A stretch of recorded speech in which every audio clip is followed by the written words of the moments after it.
Hey there, welcome to episode 165 of the Let's Innovate for Vegas audio program. I am your host, the managing director of the Innovate for Vegas Foundation, Dan Hugo. We are recording this on Monday night. It is 10:49 p.m. Pacific Daylight Time here in Greater Vegas on Monday, April 13, 2026. We normally publish new episodes on Tuesdays each week. So Tuesday, April 14th, this episode will publish for the world sometime in the morning, automatically. It's always nice when we can schedule it.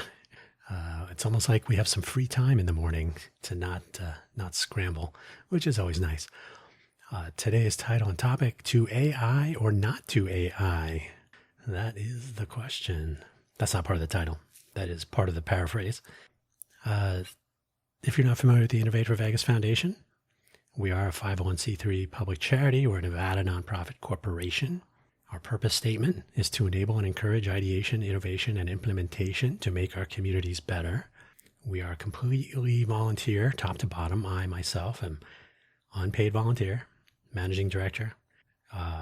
All the other things, I wear many hats, all for free. Luckily, I have a somewhat big head, I suppose, so it can all fit on there. Big, I mean diameter. Hat capacity. The purpose statement is part of our official filings with the Secretary of State of Nevada. I think it was in our IRS Form 1023-EZ. We're in our fourth fiscal year, which means we no longer have the gross receipts cap of the 1023-EZ filing. So hopefully we can start accomplishing some things where people might be interested in donating financially. We're not really into the hard sell, though, so we'll see what we can come up with. And if people are interested in seeing more, we'll see what we can do. The Let's Innovate for Vegas audio program, you are listening to it right now, you're soaking in it, it's about what we're trying to accomplish. It's about what we're up to. It's about our initiatives, about our methodology. Today we'll talk about how AI fits into the mix, or maybe it does not, and we'll go from there.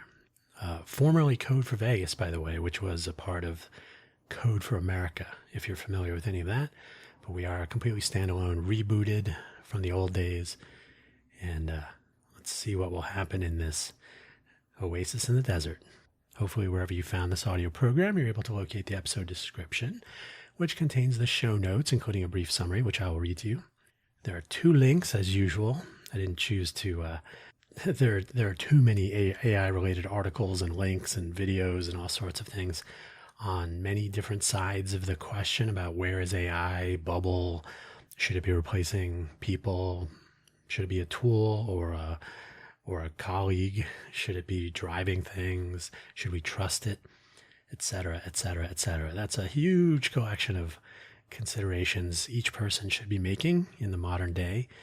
There are a lot of things in motion. So we're just going to touch on how AI can, or maybe should, or maybe should not, maybe cannot, should not be included in our workflow for our volunteer organization. And while it will sound like I am handing down an edict, really it's a question of having this conversation in this program with you, my listener, whenever, but also leaving open the possibility that this will be a topic of discussion into the future, which is also fine. So some of the things I will assert today are subject to reconsideration. I'm not going to say flip-flopping, everything is changing. So being open to change and flexible to analyze the potential impact of change is more important than drawing a line in the sand in Sharpie black, right? Does that even make sense? Probably not. So let's get to the summary and the links, and we'll get through the show on this fine Monday evening. A windy day, I think it was, through most of the day. But it's cool. It's cool for now. Could be hot tomorrow. You never know. The summary of today's episode. Word on the street, actual skill and ability, human interest, and... let me start over. Word on the street, actual skill and ability, human interest, a desire to elevate community. All of it can be done with artificial intelligence. Or can it? Should it? I guess that should have been or can it? Or can it? Or should it? Something like that. You get the idea. The links, as usual, no additional links, just the usual to our homepage for our activities and our participants, innovateforvegas.com. no space, innovateforvegas.org. That site is hosted on GitHub as a GitHub pages. There will be more individual initiative and component project information. It's on the to-do list. This is remember I mentioned those many hats. They're all on my head at the moment. So at some point we'll publish more of the information about individual facets of our undertakings. But the homepage kind of gets a ton of information to you if you're curious. If we have more participation in the near term, hopefully, fingers crossed, this is the place for such participation in our initiatives, component projects, and making them go. Making use of GitHub and then the website being hosted there is convenient to make all this information easily kept track of in a way that is also useful for people who are still learning about how Git and GitHub and project management tools and collaboration and revision control systems, all that stuff, how that works. I'll touch on this again today. But yeah, so we're leaning into GitHub for the moment. And I will point out that GitHub for nonprofits is a nice feature, which we've had the good fortune to be able to take advantage of for 3 years now. So we've had free gratis access to the GitHub Teams tier of service for years, thanks to Microsoft funding that. Am I a complete and total fan of GitHub? No, but it is a useful tool. And because so many people do use it, that might change. You never know. But because so many people do use it, it is an interesting way to enable participants in our efforts to be able to make use of those tools, even if they're not coders. Remember, we do try to reach out to anyone who would like to innovate for the purposes of community elevation, not just coders. Innovation can take many forms, luckily. Innovate for Vegas Foundation is our business website, also hosted on GitHub in a separate organization. So Innovate FOR Vegas Foundation. That's the business side. I mentioned that we are a Nevada nonprofit corporation. So we do have a board of directors, we have bylaws and policies and, things that are property of, I guess, the business. So in the interest, we file our 990, is it the 990 Easy or N? I can't remember. The postcard, we haven't made anywhere near enough. We had a $50,000 cap for the first 3 years. And if you add up all of our donations through the 3 fiscal year period and multiply by not 1,000. Oh, no, not 1,000 at all. We received $38 one year. But you'd have to multiply it by a few hundred to get to that $50,000 cap for any 1 year. And we certainly didn't even come close to $150,000 of a total capped receipt amount for our first 3 years. So when things become interesting on a donation level, that information will appear there. So the foundation website is the business side of our poker chip that is the Innovate for Vegas Foundation. The more fun and interesting and person-facing side, innovateforvegas.org. So now on with the show. First things first, our organization has a lengthy, and when I say lengthy, I mean it's too long right now, a lengthy contributing policy document published in our GitHub organization. If you are so inclined, you can visit our .org site from the links that I just mentioned, and you will get to the GitHub organization that is tucked away behind the website. Everything is hosted there. In our community health document collection, contributing code of conduct, and do I have a default? Do they do default licensing? So some of the core stuff is available in that repository. And so you can find that. The most recent edition, and I haven't updated this in months or maybe a year. I didn't look, I'll be honest, which it was some time ago. And you can find a history of the document, the changes and so on in the usual ways. Concerns accepting generative AI submissions as contribution to our various initiatives and component projects. That our organization is essentially against these AI-generated submissions. Fix a little typo there. Or against these submissions with some caveats. these caveats, the wording of the contributing policy document and the way this overall policy impacts contributions in general is the subject of this episode, and also on the to-do list to revise and clarify during our civic volunteer winter and beyond. So like I said, everything we're doing is always subject to conversation and discussion. This is not a dictatorship. We're not a for-profit entity. So some of the things that we can do don't have the pressure of making any stockholders or shareholders happy. We don't have bonuses. We don't have ship dates, things like this. We could have a human commitment, right? We could say, oh, we really want to get our My Muni initiative into a usable state for the people of Greater Vegas to try and to use. And of course, we want to fix bugs and so on. But that comes from the cohort of civic volunteers contributing their time, effort, and expertise. It's not a question of like competition and numbers and sales and stockholder expectations and markets. We don't have to worry about that. Or we don't worry about it even if we should. So for the time being anyway, it's really about the people that are making this happen and the people for whom we are making it happen, i.e. the people of Greater Vegas and beyond. So most of what we work on is not limited to applicability. There you go. Could be used by others in other places. And that's part of the collaboration element of what we're trying to accomplish. That's we've talked about that before. Project ACT, for example, something we're working on. If you are not familiar with GitHub or contributing policy documents or change histories, we're going to add some translation from GitHub-ish stuff like Markdown files, what they mean, and so on, to the normal website that we link to here, so innovateforvegas.org, so that anyone and everyone can read over this stuff without getting into the revision control system that is Git and GitHub. Of course, being a revision control system, or sometimes called a change management system or other similar descriptive labels, our contributing policy document with change history stored in a public place makes the iterative process of clarification and adaptation visible for all to see. So it's all out there. What we cover today may lead to changes over time or in the near term even, which is moving rather quickly of late with regard to artificial intelligence, use of AI tools to write software. Not that we are only software, but that's certainly where a lot of people are paying attention now. So that is our origin story. Code for Vegas was much more about, as is right there in the name, code. Yeah, I'm having a little coffee. Now, the contributing document, the contributing policy of particular repositories or entire organizations as found on GitHub or GitLab or in various other places or anywhere, really. Usually people would associate these with code projects. GitHub is usually thought of as a tool for code or coders. So why would anyone else even give it a second look? The collection of tools on or making use of GitHub as a service, as a platform.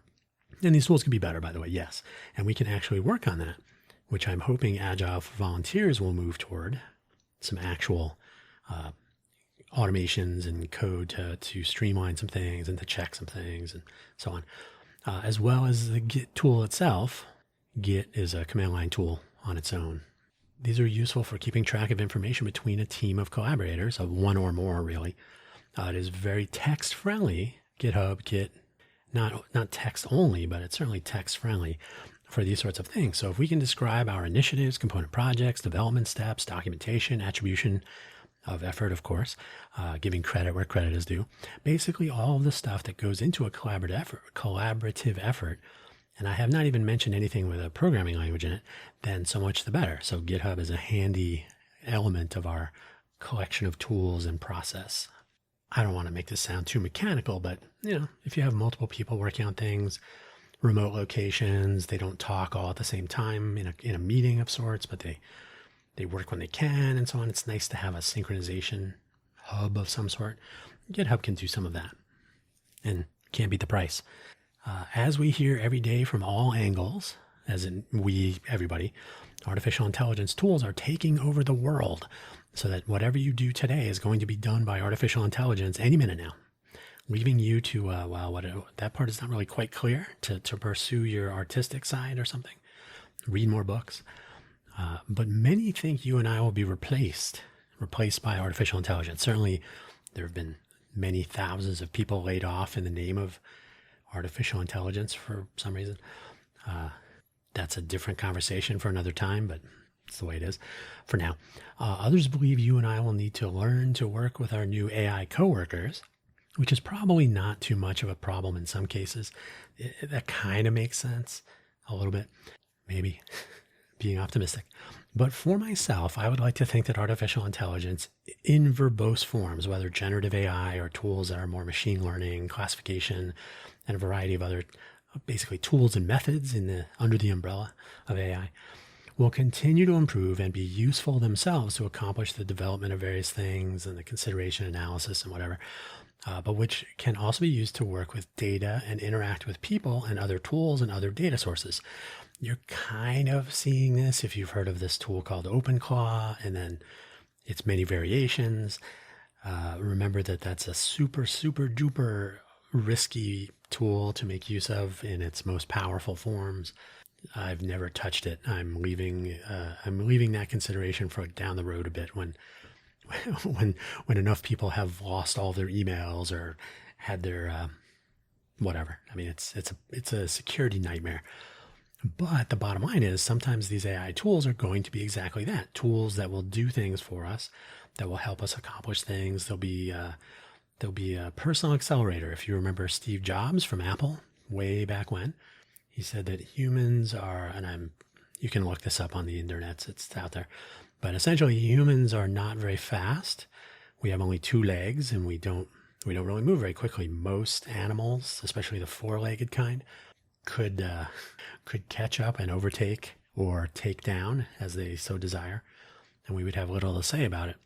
But when you put a human on a bicycle, suddenly it becomes substantially more efficient and just plain faster than most animals that we might encounter. We're not talking about getting into the ocean, and we're not talking about off-roading so much, but on a flat course, a human on a bicycle can move fairly quickly. So that's leveraging, it's making use of technology, simple machines, right? Gears, they're basically torque multipliers, right? So levers of sorts. And so if you're using AI as a tool to multiply your efforts, that's interesting. That's when things become eyebrow raising. Note that the bicycle cannot do by itself what the human and the bicycle can do together. So we can also data interact with people. So I'm not anti-AI by any means. I use AI for some things now and then. I am very often disappointed, but I am not really interested in working with an artificial intelligence platform instead of people. I would rather work with people, and we can use artificial intelligence tools, machine learning, tools in a toolbox, simple machines, artificial intelligence. They're all, I'm going to argue, variations on a theme at this point. You can use a hammer to hammer a nail into 2 boards to join them, fasten them, but you don't let the hammer go and do its thing by itself. Who knows how many thumbs would be injured. Replacing coders, programmers, software developers, web developers, and worst of all, authors, whether they are writing or speaking or making videos, or all of these people who are actually constructing communication, right? Putting words together. These are the things getting attention, not, the coders also, because code is just words. Code is words of a limited vocabulary. The grammar is different. The outcomes are more explicit. The inputs are more explicit. There can be much less left to chance, hopefully 0, when it comes to writing code. Writing words intended for humans to read, there's a little bit more nuance. Nuance is not at all understood in any way by artificial intelligence, as far as we know today. They may fake it, but large language models are essentially putting together words based on statistics and all this. You've probably heard about these things before. So, but these are the things getting attention. Generative AI, reasoning models, they can solve your problems. Tell me what you want and I will write it for you. Write me an episode of Let's Innovate for Vegas about artificial intelligence tools. And it might do just that. Now, would it be in my voice? Probably not. I don't mean my spoken voice. I mean, would the words sound like they came from me? Probably not. And you are here for my words, aren't you? And so these are the things getting attention, but the radius of what artificial intelligence is being applied to is growing so that more jobs could be taken by AI, right? Ooh, now we can replace all the other people. No more humans.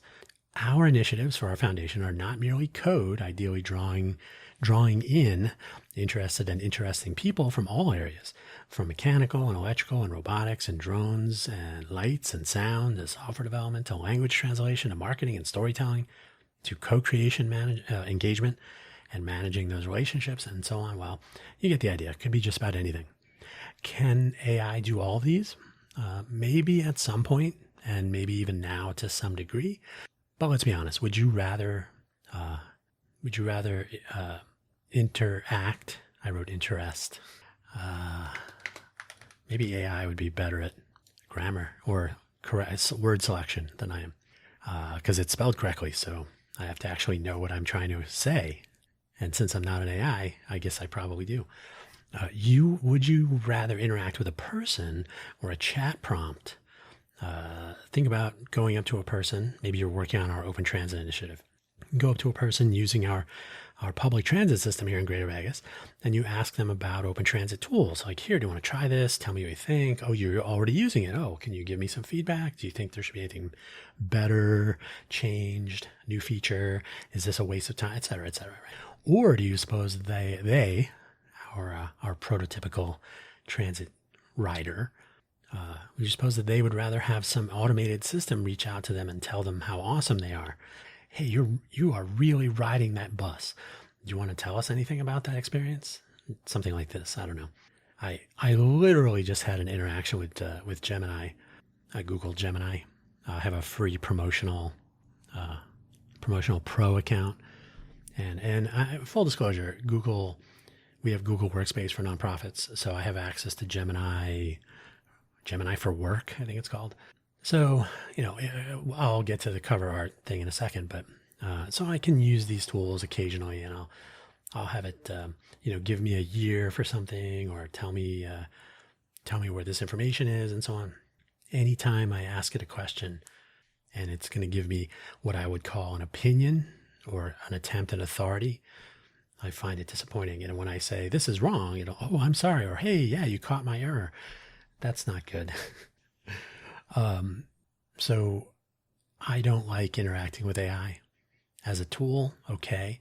But AI as it's used today is really trying to be personable and yet also ego stroking, right? You're awesome.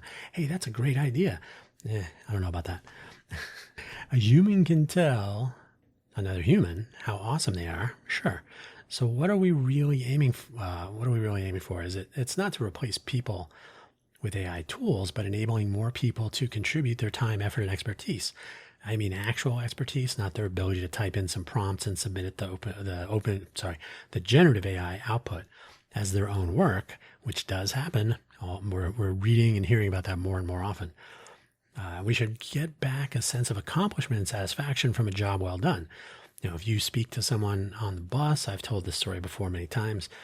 I spoke to a regular bus rider when I was riding on the CX bus in Greater Vegas here more frequently. And I asked him, I said, do you ever use this transit app? And he said, oh, I can't use it.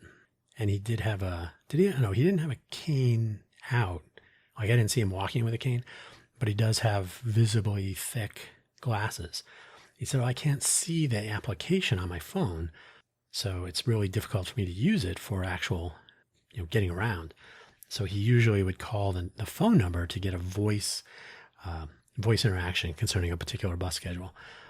This is not a good user experience. The technology should be able to help someone given their situation. And as I often say, who's riding the bus? People that can see the little tiny text and the color differentiation in the user experience? Or is it people who cannot necessarily see? Now, this person had some vision, but not good. But who's riding the bus? Is it people with perfect vision who can see the little tiny interface elements? Or is it someone who maybe can't see at all? So we should be accommodating that. And you reach that point of humanity when you have humans in the process, not handing off things to I don't know if transit app is developed by artificial intelligence, but it's that human interaction and that human consideration of putting yourselves in other people's shoes, as the saying goes. and seeing the world through their eyes, as another saying goes. So, get back a sense of accomplishment and satisfaction from a job well done, I think, is also a saying from days of yore. So maybe, is it too far back? I don't know. So why do we, the Innovate for Vegas Foundation, limit AI contribution? So, okay, now we are speaking in general terms. I'm going now that we are speaking in general terms, which I just outlined, like, oh, just all AI and how we use tools and where they fit in.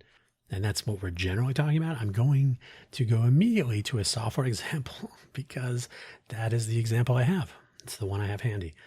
I have interacted with people who are thinking about participating in our various efforts, and they did the two classic indicators that concern me most when it comes to these, the modern take on use of artificial intelligence tools for accomplishing things.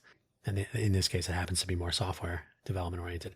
So jumping to an AI prompt, I see someone do this to find information that should either have been in mind because they're doing the thing, whatever it is, or it could be found more directly. Like there's documentation specifically.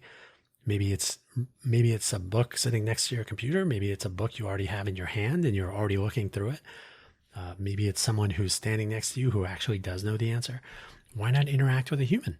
So familiarity with where information is, and more importantly, how to determine which pieces of information apply and how to use those bits to solve a problem or learn about some bigger picture. These are important skills and habits to have. If the habit is asking a chat client, maybe we're seeing bad habits form in real time, perhaps. And again, I've seen this happen. I find myself saying, do you just go to Chat GPT, for example, or Gemini or Claude or whatever? Do you immediately jump to these tools? Do you know how to find the answer without using those tools? I'm concerned that more often than not, it's no, I just use I just use Chat GPT. I don't know any other way. That's not good. Second point, if the response is taken at face value more often than not as credible and maybe even true, which may or may not be the case. If this is a piece of code or an entire component project written by AI instead of a person, and that person is already asking AI questions and accepting their answers immediately, what will they know about that code they want to submit? What will this person have learned in this process? And what will they do as a collaborative member of a team of people when they are bringing work that they did not necessarily do themselves to the conversation? I'll use my couch analogy. If you ask someone to move a couch, like, hey, I need to move a couch, can you help me? Sure. Okay, you get that end. Well, wait, I got to type some stuff into ChatGPT here. And you're like, well, I'm holding up my end of the couch. Can you grab your end of the couch? And you're like, well, I'm not actually going to do it myself. I'm going to have ChatGPT do it, and then I'll just give you the answer. Like, but we're moving the couch, and I need you to pick up your end. Like, oh, I didn't know I was going to do it. I'm going to do a ChatGPT response, and that will be sufficient. And the person holding up the couch is like, not really. So maybe that mental image is a little bit more consumable. So that wasn't leaning too far into programming, especially the couch part. That's applicable anywhere when it comes to collaboration. But let us now lean all the way in the other direction. I suggested a few items in a list a moments ago, telling stories, co-creation, mechanical, electrical, just all kinds of things that are not coding, where people may want to contribute to our efforts toward community elevation with a variety of skills to bring. Maybe you like doing mechanical. Maybe you like talking to people. Maybe you're more of a marketing person, telling stories and describing where the value is coming from and how it can make things better, etc. These are maybe you have more skills to learn and develop, and part of that is learn by doing, and different amounts of time and effort available to add to the undertaking. Suppose we have some people who are skilled. I wrote skills because I'm dumb sometimes. No, my fingers are actually artificial intelligence. I don't know how to work with them with typing. We have some people who are skilled and capable, or maybe they want to learn and learn some more. Maybe they're sort of like entry level. Maybe they just started doing something. Maybe they've just started working with Arduino and Raspberry Pi electronics, and they want to learn how to build sensors and Internet of Things and so on. So, okay, great. Do you want to spend your time learning, or do you want to spend your time asking ChatGPT to do things for you? Maybe they want to develop some additional skills. Possibilities are endless. And we have some who only want to use AI tools to contribute. Now what? So we have some people that want to learn by doing, that are putting in actual effort, like contributing physical labor, mental labor as well. Thinking and doing and learning and collaborating. All these are delightful. It's what we're here for. And then someone comes along and says, "Oh, I'm not going to actually do work myself. I'm just going to type in some instructions or a prompt, and whatever comes out, I'm just going to say, here's my part." So now what do? AI tools cannot do everything yet. Hopefully we'll know when that happens. But they can't do everything yet. And even if you had your AI tools of choice there with you to do your work for you, and you're all good, everything's fine, not everyone will have a similarly capable set of tools to add their part or parts. So now what? Again, if I contribute hand-built widgets of whatever kind or human-written words, that's probably easy for most to do, and you contribute the output of your AI tools, which of us has actually contributed our time, effort, and expertise? Just because you know how to type on a prompt doesn't mean you actually did the work. That end of the couch isn't going to lift itself, nor is a prompt going to do it. Not yet, anyway. So if you use your AI tools, maybe you take time to review, maybe you use the tools as part of a prototyping process, or maybe a quality check step in your process. These are actually pretty good uses of the tools as they exist today, because in that case, or those cases, you are saying, I'm going to use AI just as though I'm using a spell checker, just as though I'm using a compiler, just as though I'm using an eraser and a pencil and a straight edge, right? I can't draw a straight line by myself, but I use a straight edge and I can draw a straight line. So if it's a part of your process, but at the end of the day, what you contribute is still your work, where you use these tools to accomplish it and to be sure of its quality, to make sure that it works, that it fits, etc. That's not so bad. In fact, that's probably the best case usage scenario. A little sip of coffee there. On the other hand, if you don't do all those things, is your contribution something that you do not actually understand, so that the AI tool should actually get the credit for the work? Like, did you write this? Did you write this book? Did you write this piece of code? Did you create this drawing? No? Well, then why is your name on it? What happens later when we need to revise your submissions, repair, update, or otherwise continue to work with what you contributed, but in your absence? Then what? Hey, does anybody understand this? It doesn't really make sense. No, the AI tools are, I guess, where we would begin our investigation. It gets complicated quickly, and we haven't even touched on copyrights and the way intellectual property rules and laws work with intellectual property generated by AI. So it's so much easier if everybody is just human. And by the way, if I generate something in the middle, if I use AI to prototype, or if I use it to do generate some test cases, or to automate some part of my development workflow, my integration, maybe I use AI to write some configuration for my cloud services, but then I go through them and I understand what they're doing, and I correct some things, or I take a snippet of, okay, I see how that's supposed to work, and I use that as a part of an integration of other configurations, other orchestration that I'm authoring, right? Then it's like, well, I understand what this is doing, and I understand how it affects the other parts of the whatever I'm building or whatever I'm making. To me, that's fair. That's using tools as tools. But if I said, here, develop this, and I deploy some cloud infrastructure, and I don't know how it works, and then later there's a problem and someone says, oh, we need to fix this, and the first thing I say is, I don't understand how this works. I know my name is on it, but I didn't do it. What is it? Not me from the Family Circus cartoons? Not me is AI. So when should we AI? When should we be using this stuff, other than the example I just gave? So I've disclosed this a few times. The cover art for these audio episodes, including the one you're listening to now, is created with some use of either Canva AI or Gemini AI tools. This is usually to create some main element of the overall cover art image. For example, on today's cover art, not covert art, Today's cover art for today's episode, the one you're listening to right now, the balance scale with an angry robot on one side and a crowd of humans on the other, that part was AI generated. The background is a stock image from Canva's to stock image catalog, a view of the Las Vegas Strip area from a distance. The text is Anton font. The words are, I typed them myself. The drone with the microphone is an AI generated element that I created some time ago, and I stick it here and there because I like to have a microphone in the cover art to indicate that it is an audio program. And drones are big in Vegas, so that one makes an appearance now and then.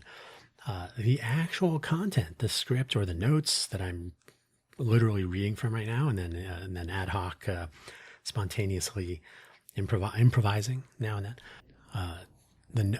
So when I'm speaking right now, they're 100% human generated. That would be me, the typos and everything. Some cover art has zero or nearly zero AI generated content. Most have some have a lot. The material parts of this program, though, the words and the conversations when we've had guests, are human and human generated. That means a human is actually saying things and thinking maybe before they say them, ideally. If we remove the cover art, the program is still useful, the audio program. You may choose to disagree, but generally speaking, the cover art doesn't make or break the program. It's something for basically marketing, so people will see it. If we leave the cover art and remove the audio, well, then there's nothing there. You're just looking at a still image, whatever, right? So the important parts still exist without AI. The city of Las Vegas and the original Code for Vegas, like a little over a decade ago, worked together to build the open data platform that can today still be found on an ArcGIS server. There are actually a couple of subdomains about the city of Las Vegas open data platform. We've talked about this many times. Recently, not as much. We'll have to revisit that as part of the Smarter Smart City Challenge so that people are aware of how that works and we can point them to it. And we even had Anthony Willis on this very program in our early days. He is still, as far as I know, as of the last time I looked, in the last month or so, the person in charge of the open data dataset working for the city of Las Vegas. So he does GIS, Geographical Information System, management, maintenance, etc. He still works for the city. This is a great starting point for machine learning and what we could call machine ideation about this geographical region, the greater Vegas area, to find patterns, assess anomalies, and maybe come up with new and unusual, novel ways to correlate different data sets that we already have, perhaps, with some new data. I have mentioned this in those contexts. Our open data capture platform, which is one of our initiatives to try to enable more contribution to open data sets, data collections from people around Greater Vegas. These are a lot of possibilities to apply data science thinking using these tools. And some of those tools are machine learning based, right? You can develop pattern matching models from your input data sets, etc. So in general, a whole class of tools under the AI umbrella, like machine learning, can be used to classify, analyze, and generate data. Maybe prose, they can generate words, images, and so on. So you can do a lot of things with these tools that maybe you're accelerating or maybe you are. So for example, when you do machine learning pattern finding, you may find, or your machine learning tools may identify patterns that were not immediately obvious. So that's where you're seeing machine learning models finding solutions because they can try out a lot of possibilities that maybe humans wouldn't have imagined because they don't care. Calculation, done. We'll just do calculation across a lot of data and we'll apply the same gradient descent rules. We'll apply the same weighted inputs and hidden layers and resulting outputs and all that. So these are really useful. These are a useful tool to have in the toolbox. They're part of an overall analysis and development process. Great. These are all good things. That's AI used as part of a development process or an analysis and design process, right? So you're using these tools, you could say internally. People who should ideally know what the outputs are probably supposed to be. Obviously, there can be some unexpected outputs, but they should be sensible. You should be able to look and say, oh, that doesn't look right, or ooh, that's unexpected and does look right, that kind of stuff. So you should understand what you're looking at and generally what the inputs are and what the outputs could be with surprises, perhaps. These are AI tools in the toolbox to be used like a lever to multiply effort, like that bicycle example, with the understanding that there is still effort, right? The human is still doing stuff.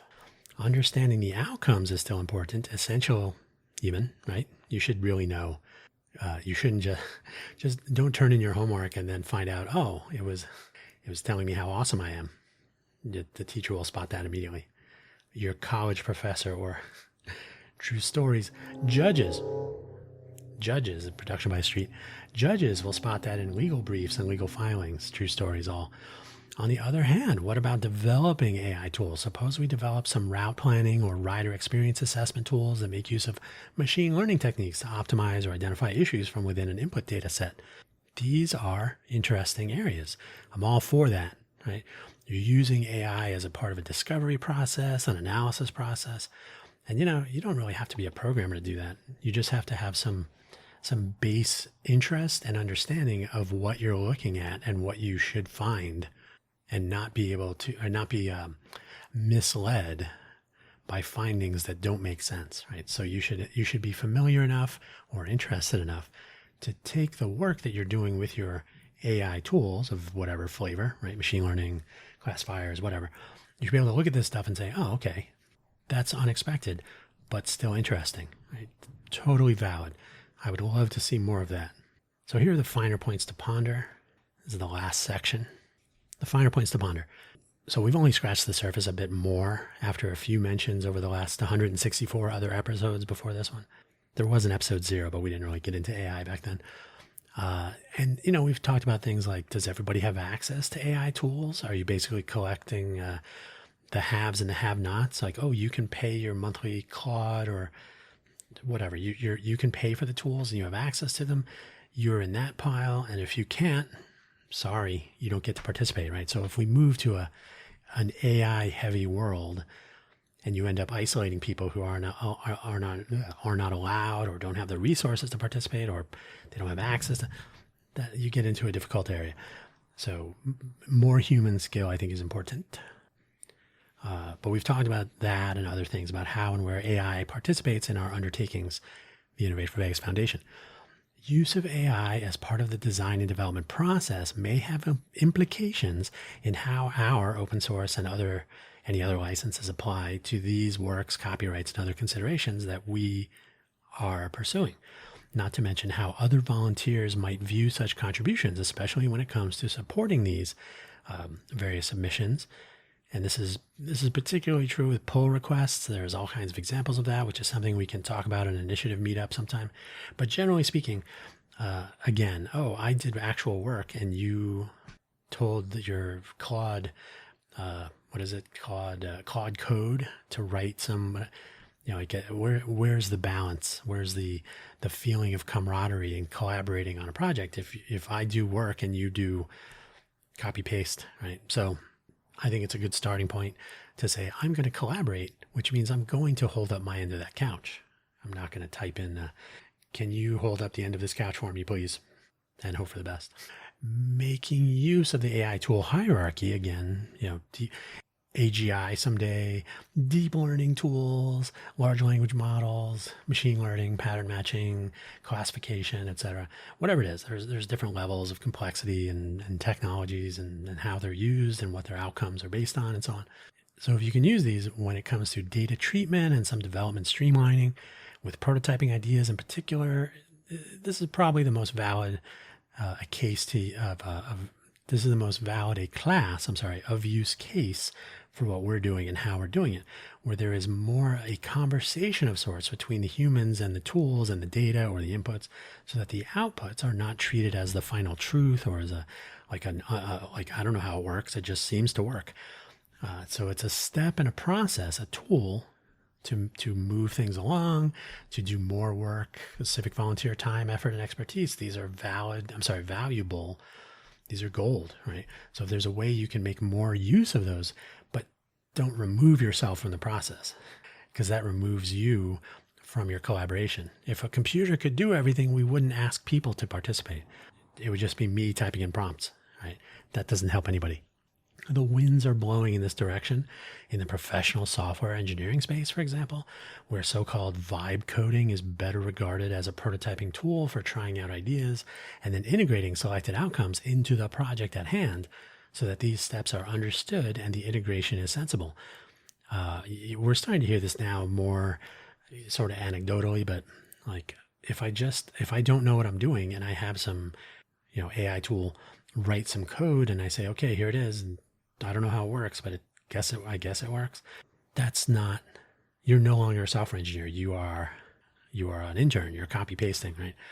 But you're an intern who's not learning. So really making use of these tools as a learning accelerant is a very different thing than as a learning replacement, right? Maybe that's the way to look at it is, am I learning something using these tools? Because if I'm not, maybe everybody loses. We don't win anymore. So if you can't make the determination about that, you should not be foisting the use of these tools on your collaborators, right? I used Claude Code to write this, and I'm not sure how it works, but I guess it works. Like, well, what about when it doesn't work? Sometime there will be a case where it fails or a security problem or like, I don't know how it works. Then you're putting in more complication for other people to deal with, especially if you decide to disappear. And your contribution should also disappear in that case because you didn't do them anyway, right? So that's a case we don't want to get into. So be the human in the interaction. Then there are the things we are making and pursuing. And this is the final point that I think is the most worthwhile to weigh heavily. So we're making and pursuing ideas, initiatives, component projects, and so on, and how they might interact with the population at large, whether it's Vegas locals or people visiting. We have a lot of visitors to the greater Vegas area. And maybe even people not visiting greater Vegas, right? People out in the world. Do we trust AI enough to unleash it on an unsuspecting local or visitor who thinks, oh, okay, there's a tool here. It's going to solve my problem, whatever it is. Maybe it won't. Maybe it'll make things worse. AI. So should we trust that?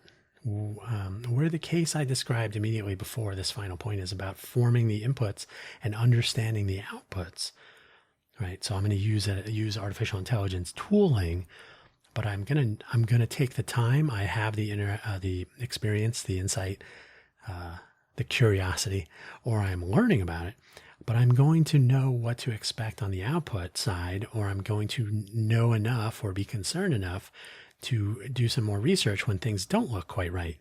Interacting with the masses, though, can be rather tricky. To be honest, this seems like the least stable part of the AI space at this point. Tons of anecdotes about people getting, breaking the guardrails of a support robot, or, like, oh, I got free flights on an airline because their AI chatbot, customer service chatbot, decided to just give me some free tickets when I asked the question in a certain way, or, there's anecdotes about this. Some true, some not. This is where these so-called guardrails and safety checks are essential and may be beyond the scope of civic volunteer efforts in these early days. Like, suppose you write a news summarizer that takes all of the news from our local news outlets and compiles them together and creates a summary. And someone might say, but there's a name of a person that didn't appear in any of the source material and who does not actually exist, right? How are you going to know that happened until you actually read the output? So if the generated output in such a scenario goes right out to a person who doesn't, has no such insights about how this is happening, and you as the developer of this did not take the time to fully understand what the output could or would be, and, that's not possible in this application because there's new news every day, right? But you're still exposing normal people to generated output that you, as the developer of this process, you don't really have any insights into what's going to come out of it. So that's where that's part of the problem with our chat client driven world, is that you're all the companies that are doing this stuff, they got to have guardrails, they got to have protections, and even then they don't work all the time. So you're really entering into uncharted territory whenever you develop something that normal everyday people are going to interact with, and then who knows what can happen. And as a civic volunteer organization, we don't really have the resources to deal with the liabilities. Let's just say that. So we're still in the early days of AI when we really think about it. We're only a few years in from ChatGPT. What was it, version ChatGPT 2, I think it was. Was that 4 years ago in November? 3 or 4. Artificial intelligence with neural networks has been around for decades, but we just didn't have the compute power nor the training data. Now we have both, a perfect storm. But we don't really have experience with this. I myself have been a software engineer for 30 plus years. There are still things I'm learning every day. So to hand over so much to such a new and young and still developing technology that has so many opportunities to fail miserably and worse is troubling to me personally. But in general, for our civic volunteer efforts, we are a civic volunteer organization, not an AI processing plant. I would treat customer-facing AI interfaces and interactions with the most caution and the most reticence. And I would really, really like, and that's basically our contributing policy at this time, to have humans involved from beginning to end, humans contributing their human-driven contributions, submissions, and opinions and insights, with AI continuing to be used as a tool, but not a replacement for those efforts. And again, if AI could do all this work like magic and we trusted it, we wouldn't have any need for civic volunteers. Maybe I wouldn't even be here. We would just say, hey, AI, do a weekly podcast episode about something. And it would say, oh, I will do. Maybe it wouldn't even tell me. Maybe it would just do it. So we are nowhere near those days. And our civic volunteer organization is really about learning, about collaborating, still some human stuff in there with all of its inefficiencies and rough edges. But at least we know who's doing what, and we can give them credit. And you can be involved in that if you want. So what do you think? That is why we have human meetings and discussions about such things. So I'm not dictating the rules, like I said. It's a starting point. Our contributing document, our contributing policy, our use of AI and so on is always subject to continuous evaluation, reevaluation. And we can see where things are, technologies and how they work, and whether people are suffering. The human learning element of what we're trying to accomplish should not suffer for using these tools. Hopefully it would add something. And again, I think the best place to start making heavy use of AI, if that's a good way to phrase it, is in data analysis and fashioning models that lead to understanding of how systems work, not handing over authoring and design authoring and general innovation, handing that off to a system that is inherently not innovating, right? All the code, all the things that your chatbot, your AI system can do are based on the work of others. The innovation that comes out of you is a completely different thing. And that's where we're focusing our efforts, where you could be any human you want to bring to our meetings. So I'll leave it there. We have our weekly Tuesday meetings still. As I'm speaking, they're on Tuesdays in the evenings, online, our office hours. We also have initiative meetups when we have actual people participating, and in person can also re-enter the fray. We used to have monthly in-person meetups. Someday the winter will thaw and we'll get back into a civic volunteer spring. Probably not yet. But anyway, all this will lead into our Smarter Smart City Challenge and how AI will fit into that. And that is worthy of a discussion of a different kind, because that's a completely different application of AI and the contributions of actually the participation, because they're actually participating for the sake of making our smart city smarter.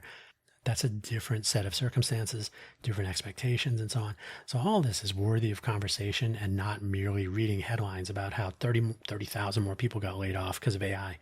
Those are different conversations about different use cases and scenarios, but they will all become more and more important in the near term. Human ideation, innovation, and implementation is not to be forgotten, not to be handed over to systems that are somewhere else. That's my final word on the topic for the time being.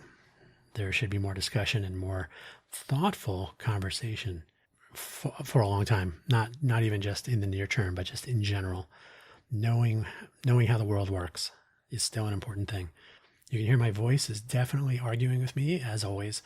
The allergy season of Vegas is upon us. The wind, the changes in weather, the dust, all those years of nuclear device testing, it all culminates in my voice sounding like my throat is half the size it used to be. So Thank you for listening. Thank you for putting up with my voice. I know I don't always like to. Hopefully, you will find some of this interesting enough to come to an office hours meetup, participate in the Smarter Smart City Challenge for 2027, and whatever else you might be interested in doing. That's how innovation works. Thanks, sir. Thanks for everything. Bye-bye.